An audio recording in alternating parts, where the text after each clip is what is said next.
Bonsoir à tous et merci de nous retrouver en ce début de semaine sur Monaco Info. Voici tout de suite le sommaire de ce lundi 23 juillet. Le carnaval estival du Rocher est devenu depuis 7 ans un incontournable de l'été. Cette année, le Mexique était à l'honneur. La Belgique célébrait sa fête nationale samedi. Et nous vous proposerons d'assister au tournage d'une émission de téléachat réalisée et produite en principauté qui sera diffusée prochainement sur une grande chaîne italienne. Nous étions en coulisses. Mais avant de développer ces titres, je vous propose de découvrir sur ces images l'arrivée du tout premier caisson qui permettra de réaliser la ceinture du futur quartier de l'Extension en mer. Haut de 26 mètres et pesant 10 000 tonnes, il est arrivé dans les eaux monégasques dimanche matin et sera posé sur le remblai d'Assises mercredi. Une inauguration officielle que vous pourrez suivre sur notre antenne lors d'une édition spéciale présentée par Sandrine Nègre mercredi à partir de 19 h. Le carnaval du Rocher a rassemblé petits et grands à Monacoville, une tradition qui date maintenant depuis plusieurs années et qui séduit les résidents comme les touristes. Retour sur cet événement avec Christine Datomel. Il s'agit du carnaval estival de la Principauté. Autrefois, cet événement festif se déroulait l'hiver et il était de coutume de se déguiser en jetant joyeusement œufs, farine, citron et orange, tout en faisant sauter un mannequin de paille et de chiffon surnommé Upayasu avant de le pendre et de le brûler sur la place.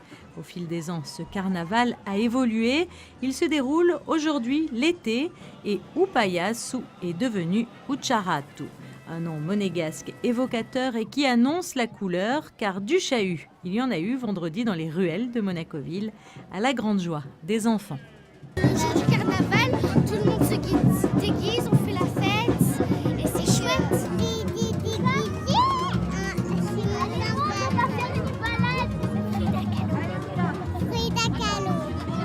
C'est un petit carnaval fort sympathique, il n'y a pas trop de monde. Et c'est très joli pour les enfants parce que justement c'est très confortable et très agréable. Chaque année on choisit un thème et cette année c'est le Mexique. Vous avez pu voir quelques jolis costumes et quelques jolies mexicaines et on aura également quelques chanteurs. Donc vraiment c'est le thème qui définit un petit peu l'ambiance de la soirée. Il y a également les chars qui aussi sont fabriqués spécialement pour Monaco et sur le thème de la soirée. Combien de chars à peu près ? Alors on a 4 chars, mais également beaucoup d'animations, de déambulations dans la rue. Alors il y a une petite coccinelle qui chante et qui jette de l'eau. Il y a plein de petites choses. Il y a des autruches très grandes. Il y a des gens sur des échasses. Il y a des jongleurs. Il y a des chanteurs. Et tout ça va se terminer par un bal sur la place de la mairie à partir de 22 h. Donc c'est vraiment la soirée sur le Rocher qu'il ne faut pas manquer. Remis au goût du jour depuis 2011 par le service animation de la mairie, ce carnaval prend d'assaut les ruelles du Rocher et propose chaque année un thème différent. On est tous de Mexique, on a une association et on veut bien faire connaître la culture, la gastronomie et tout de Mexique. On veut l'amitié, les chaleurs du Mexique, la joie, la musique surtout. Parade, troupe musicale, danseurs et animation, c'est par un grand bal donné à la nuit tombée sur la place de la mairie que s'achèvent les festivités. Et dans le reste de l'actualité, en bref et en images. Une cérémonie était organisée samedi au pied du monument érigé à la mémoire du roi Albert Ier, situé à l'entrée du boulevard de Belgique. Cérémonie dans le cadre bien sûr de la fête nationale belge.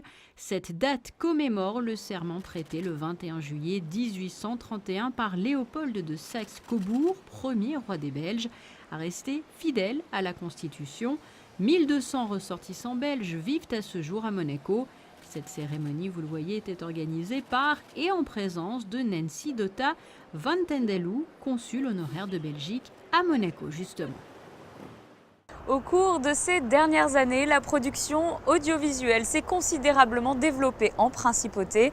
Monaco est une terre d'accueil pour de nombreuses sociétés de production, dont une spécialisée dans le téléachat sur une grande chaîne italienne. Patricia Navarro a assisté au tournage en coulisses. On regarde. Il s'appelle Gianluca Gaudio et c'est une star de la télévision italienne. Vous l'avez peut-être croisé dans les rues de Monaco avec son regard bleu acier. Gianluca est l'un des visages du téléachat italien et pourtant c'est à Monaco, dans le quartier de Monte-Carlo, qu'il enregistre quotidiennement ses émissions qui rencontrent un beau succès.